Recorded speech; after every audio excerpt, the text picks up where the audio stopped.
Hello, everybody. I've had quite a few ideas while on vacation, and I wanted to quickly go over them and show you the main principles and concepts behind them so that you can take those ideas and use them in your own creations.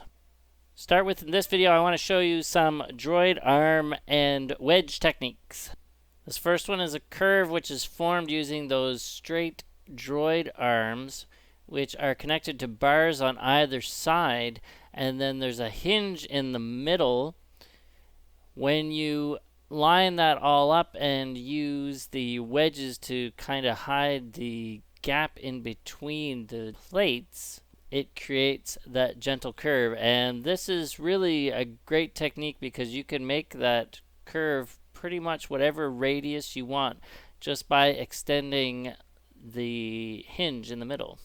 The next thing I thought about doing with the droid arms and bars was trying to create a helix with them, and this is just a small segment. What I've done here is replace the hinge with just a single small round plate connecting the modified plates with bars together. Because you have so many degrees of freedom when attaching the droid arms and the bars, you can basically line up the wedges on the end in whatever direction you want, and this gives a really nice subtle transition as you're stepping up the helix. One thing I find really hard to do with Lego if you're not using the preformed arches is trying to create an inner curve, so say the inside of a tunnel. So I thought about using the, again, droid arms and bars with the wedges on the end to create that smooth inner curve. And this is my first experiment in trying out something like that using this method. I'll probably take this a bit further in the future, but this gives the basic concept of creating that inner curved pattern.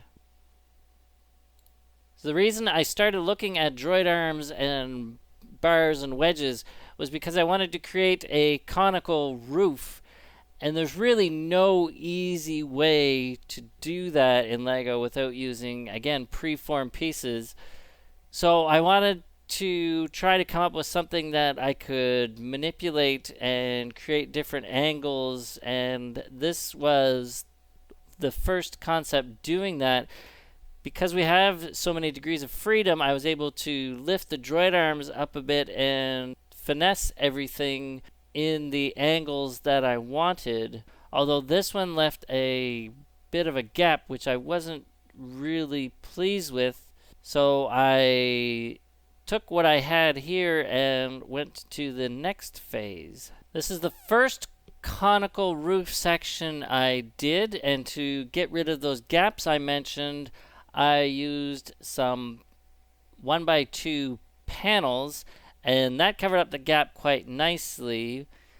And you can see that rather than using segments like I did in the previous example, I went with using full-on panels. This let me get a really nice smooth shape going up the entire roof section. So this, I think, was a successful first experiment into working on the conical roof. So the problem with that conical roof was that it was actually attached through a central column. It wasn't freestanding, and I really wanted this roof to be freestanding to be able to sit on top of a tower, and I could just pull it off and maybe have some things inside that you can look at. So I played with the inside of it quite a bit, and you can see that this is a really complicated structure now where I've used droid arms in different ways and clips and all sorts of different techniques here to lock everything together. So this roof just shows the versatility of using droid arms and bars and clips and wedges to create shapes that you wouldn't have otherwise thought possible. I'm going to definitely take this idea a bit further and hopefully flesh out a full conical roof. So stay tuned for that one. I hope to have that up very shortly. Thanks so much for watching. Hopefully you've learned a little bit about how to use droid arms and bars and wedges to create different complex organic shapes in your own builds. If you have enjoyed this video, please take the time to like and subscribe and share it around to others who will benefit from it. Thanks so much. Have a fantastic day. Keep dreaming in bricks. Bye bye.